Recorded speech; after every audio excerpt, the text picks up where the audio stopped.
Welcome to Focus on the Candidates. I'm Cynthia Poole. My guest today is Jon Connor, and Jon is running for Congress in North Carolina. So, Jon, is this your first time running for office, or have you ever done that before? I thank you, Cynthia, for having me. By the way, I really appreciate the time today and the opportunity to tell people about my platform. But this is my first foray into public office, besides student government president of Culinary Institute of America back in the early 2000s, and I ran for high school president but didn't win. Oh, So wow. this is my first foray into federal office, into any public office. Now, did you decide to run because of the student loan debt crisis? Student loan debt crisis is why I am one of the reasons why an activist. I decided to run this particular time because Charlie Kirk got shot, and I was very concerned that two-party politics was leading us to civil war. And I figured that it's time for adults to be in the room to start leading the way. Third-party adults, I call it, and I happen to be one of them.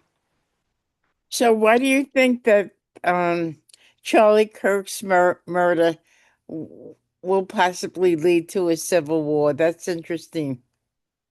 I think that things have calmed down a little bit, but once it first originally happened, to see a person that I've spent thousands of hours watching his tape and seeing that he was a little inflammatory for sure. He said things that weren't perfect, but to watch him get shot in the neck in front of a live audience in Utah was just highly disturbing. And after the fact, the response online that was vicious led me to believe that we need some peacefulness. And actually, it helped me understand that the Christian right is not very Christian all the time, and has growth. It can be more loving and more caring in their perspectives. So, let me ask you this. If you have followed closely on YouTube, I would say, the Charlie Kirk situation, whatever happened to Mikey McCoy? I I don't know mean, Mikey. Can you tell me about Mikey McCoy? I'm not familiar with he him. was his right-hand man, and when Charlie Kirk was shot, he just walked away from the stage and nobody's ever heard from him again. Oh my God.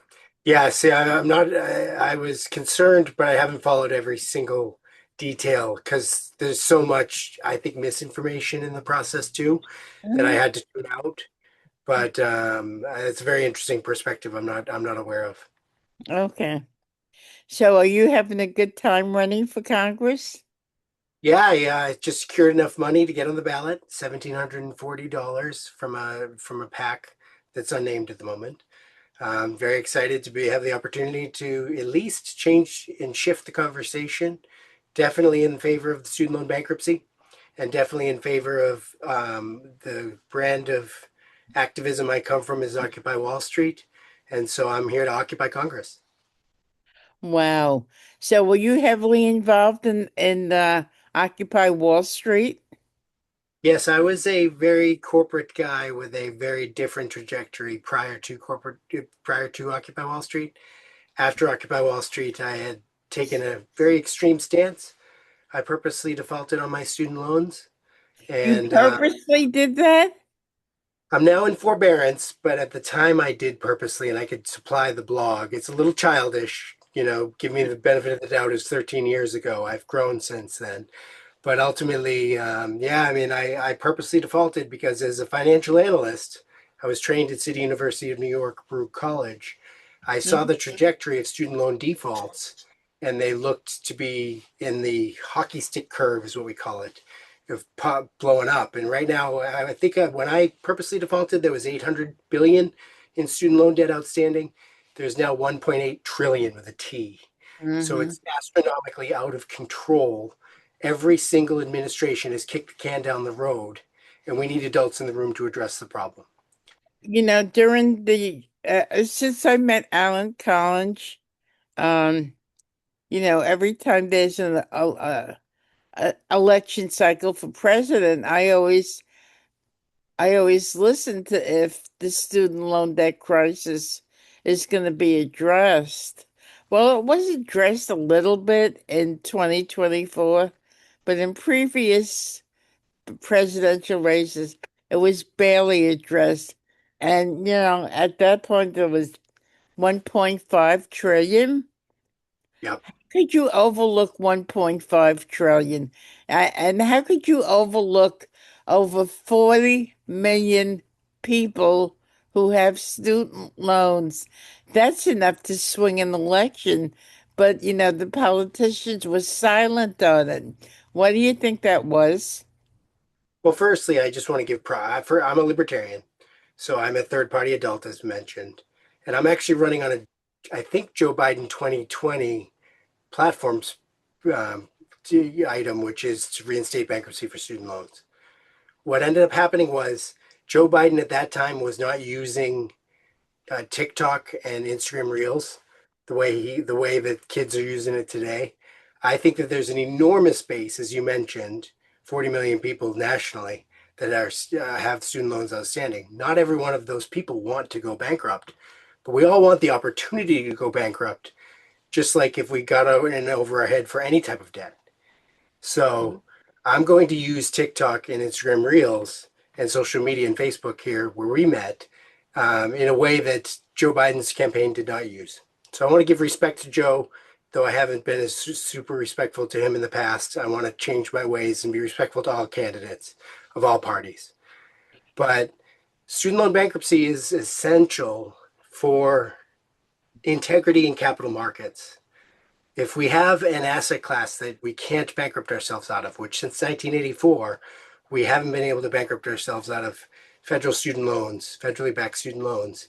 And then since 2005, we haven't been able to bankrupt ourselves with publicly backed student loans. What happens is it increases the price of the underlying asset, the American higher education. There is no asset class on planet Earth that has grown 8% compounded year over year since 1984 besides American student loans besides American higher education because we can't bankrupt ourselves out of our debt.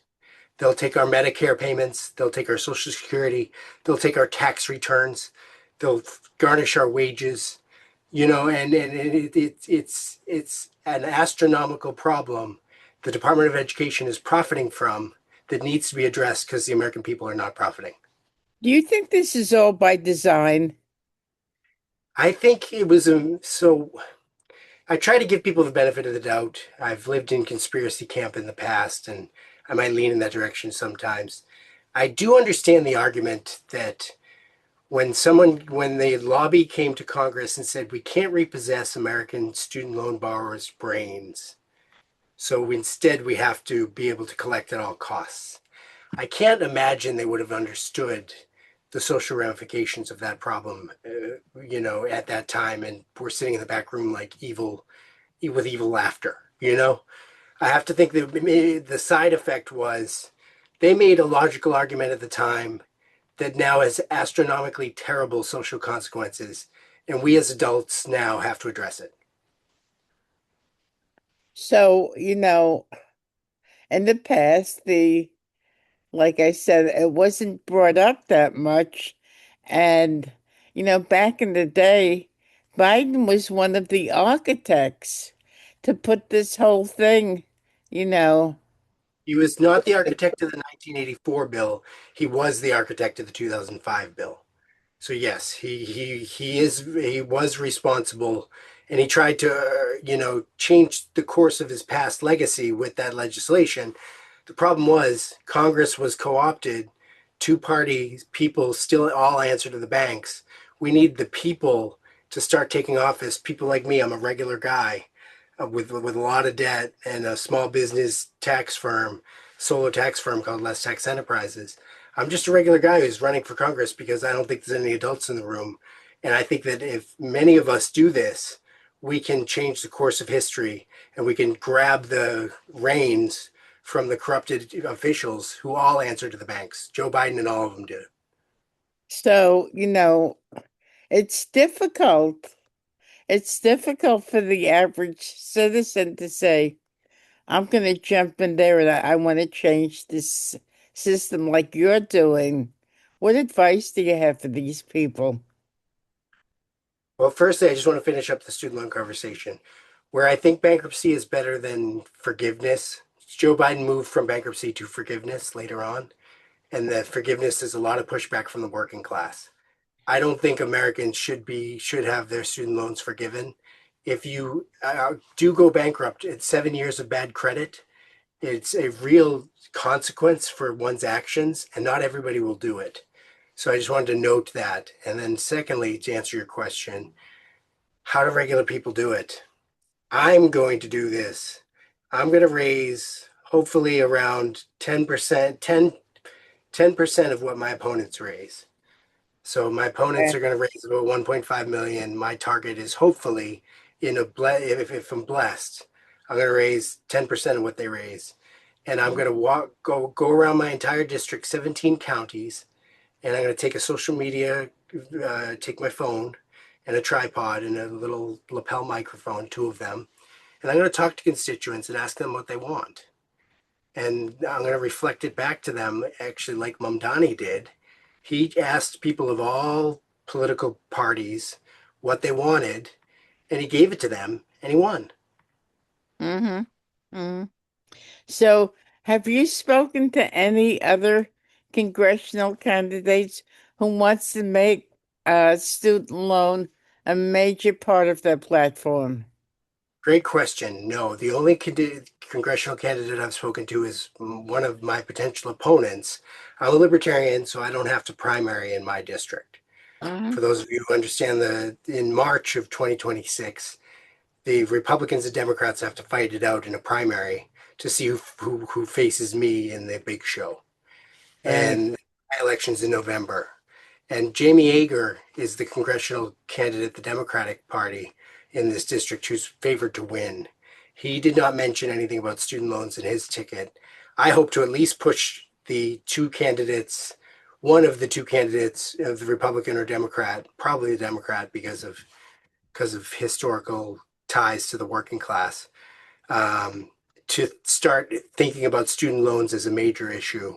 But I don't know anybody running right now. I'm not aware of anybody running right now that's making student loan bankruptcy the core tenet of their platform besides me. So, do you think that ultimately the student loan crisis will collapse this economy? Well, that's a great question. As a financial analyst, I'm most concerned about the debt the interest on our debt. So, for those of you who don't know, Donald Trump just proposed tariffs, and he's saying that there's so much money coming in, he can give us back checks. Right. 10 years of tariff revenue won't cover 100 days of interest. 100 days of interest, our debt goes up $1 trillion with a T. So the student loan debt bubble is combined with the interest debt bubble. That's more money than we spend more money on interest than we do on our military. And we spend the most on our military of anyone anywhere in the world. So our entire budget is a Ponzi scheme that's about to collapse. Okay, you said a Ponzi scheme that's about to collapse. Yes. What do you envision if it does? Well, I mean,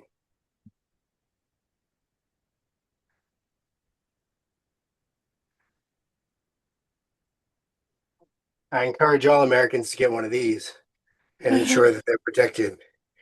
And I encourage us to protect our communities, grow our own food, maybe get some gold and silver, and consider a complete drastic transformation of our society unlike anything we've ever seen before in history. Worse than the Great Depression. Okay, what do you envision in the transformation? I envision a 40 to 80% correction in the stock market and all assets in America, and a hyperinflation scenario within the next 5 years, and a time where we need to reassess what is value in our society. Okay, so you just exposed a gun on this video. Yes, I did. There is a lot of hate and division in this country. What you're espousing doesn't help, does it? I appreciate that perspective, and I understand you're from New York. The Second Amendment in the United States is not about hate. The Second Amendment in the United States is about community protection. And if society does come into a chaotic time, I trust myself and my neighbors to protect myself and my neighbors from harm more than I do a collapsing federal government or a federal government that's overreaching with the immigration and customs enforcement actions right now. So, in my opinion, I trust my neighbors and myself more than I trust my federal officials. Wow. Wow. So I don't espouse hate. I don't espouse libertarians live by the non-aggression principle. So we don't aggress. We're not out to attack. We're not out to shoot anybody, but we are out to protect.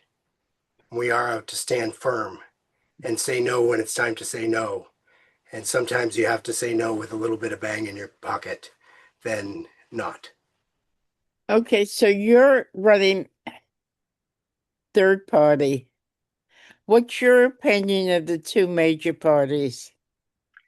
I think the two major parties are corrupted, childish, and are incapable of governing our country. And they've shown that to us with most recently with this government shutdown. And both are tyrannical. Blue Party during COVID was tyranny like nothing I've ever seen. And the Red Party right now with their immigration and customs enforcement team out there destroying constitutional rights of Americans and people in this country are stepping in the toes of tyranny and need to be stopped. Okay, so I'm sure you've looked at my channel. Um, have you listened to the other candidates who have I've interviewed? I briefly listened a couple weeks ago. Could you refresh my memory? In general, In general, I saw that you had a lot of people from the two-party system. I didn't see any independents in your channel. right, right. Um, so do you think that 2026 and 28 we'll see more third party candidates running for office? We are going to see more candidates of both parties and a third party rejecting corporate PAC money and APAC money, most notably because those institutions have corrupted our government and there's a strong popular pushback against those institutions.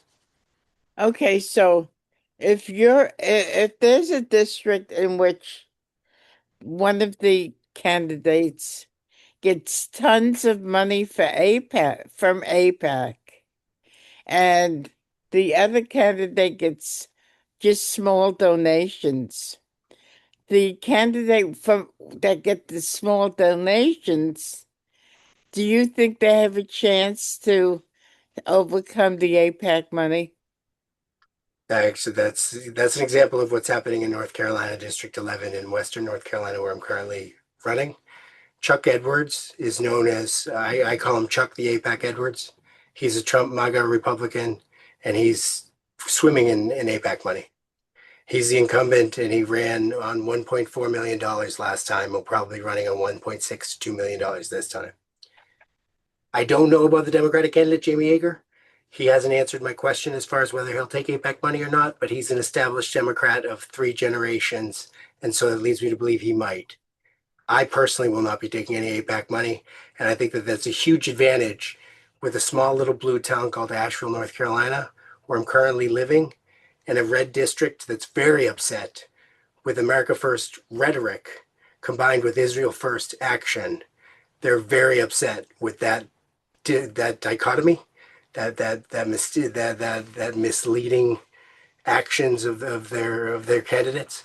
And so I'm Mountain People First is where I stand on the Jon Connors for NC11. And Mountain People First is immovable. It's the Cherokee tribe down the street. It's the Asheville leftist. It's the MAGA Republican. Mountain People First. So you're raising money from small donations, right? Yes. Okay, so have you been approached by anybody who offered you um a substantial amount, a substantial pack? Have you been offered any money from them? Not yet, but I do believe that that might happen if I gain the traction I believe is possible out here. Okay, so if that's the case, would you say yes or no? I would say no, especially from APAC. From Okay. APAC, I'm a hell no. From another pack, I potentially would, and I would write to my constituents in a blog why I took their money if I chose to take some corporate money. I'm not going to say no to any corporate money because I want to stay competitive, but I am a hell no to APAC. Okay. Do you think a majority of people understand what APAC is? No, and that is part of the education that's required.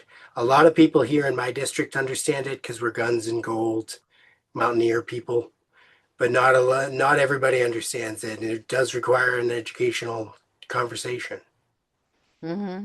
Most notably, that APAC does not have to register for FARA, the basically the Foreign Lobby Act, and because they say that they're an American Israeli um, security political action committee, and so they've gotten around those rules, and they're brilliant and very well funded.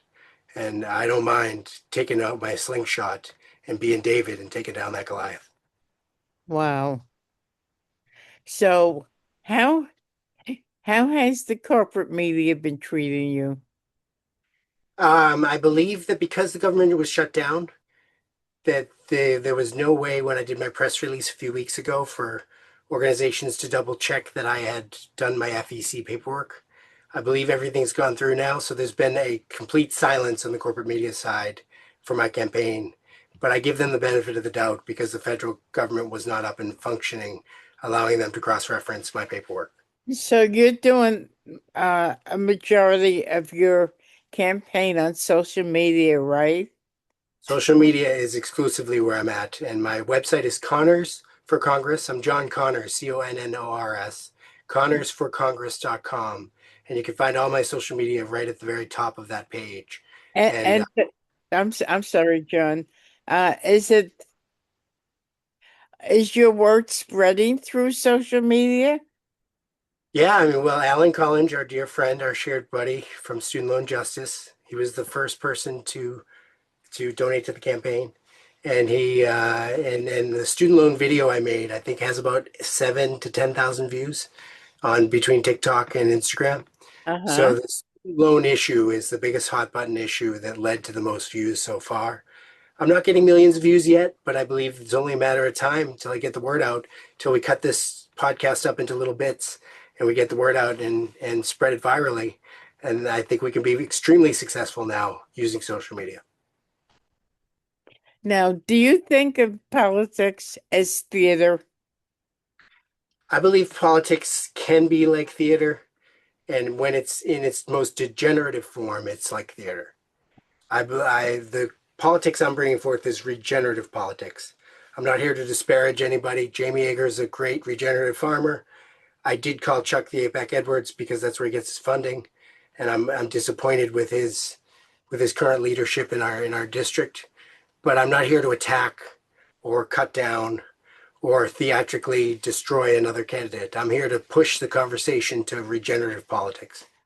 Okay, so if politics is theater, do you consider the corporate media fiction? Corporate media is absolutely fiction, specifically because nobody's watching it anymore. The numbers on corporate media versus podcasts are like David versus Goliath in reverse. Podcasts get huge reach, huge expansion for a very short amount of money. This is just us two hanging out, and we get to cut this up into multiple pieces, Mhm. use it, spread it, and nobody. The numbers on corporate media are going like this. And so I Okay. think this is the 2024 election was the year of the podcast got the president elected. I believe in 2026 and 2028, it's the years that the podcast gets more and more people in Congress, more and more people elected, and the corporate media becomes obsolete. But the people in the corporate media, they're getting huge amount of salaries. Their compensation is like millions of dollars a year, and you and I, maybe we could get a couple of pennies here and there. And I don't see, I I don't. hear I hear you on the dollars, but $1 million doesn't buy a campaign. What buys a campaign is reach to the voters.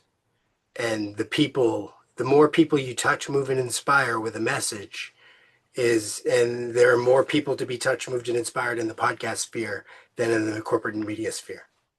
Okay, good. So,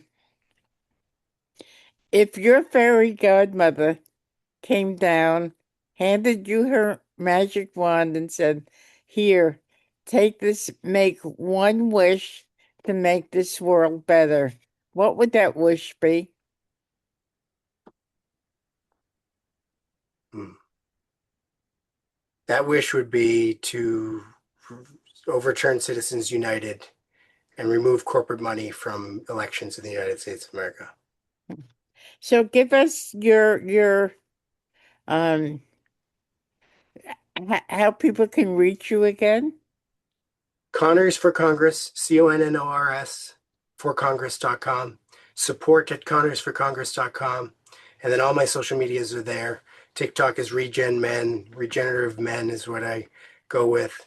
I host people in the wilderness for events for men's social development, and part of what came out of my men's groups was this campaign. I'm here to stand up for a better world, for a better United States of America, for fairer markets, and for podcasts for the people like this, Cynthia. And thank you very much for having me. And thank you, John. I'm sure we will be talking again.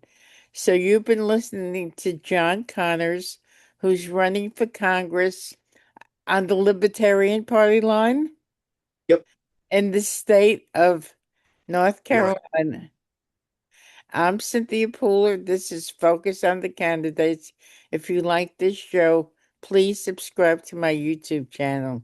John, thank you. And thank you, everybody, for listening. Have a great day. Thank you, Cynthia. I really appreciate this opportunity.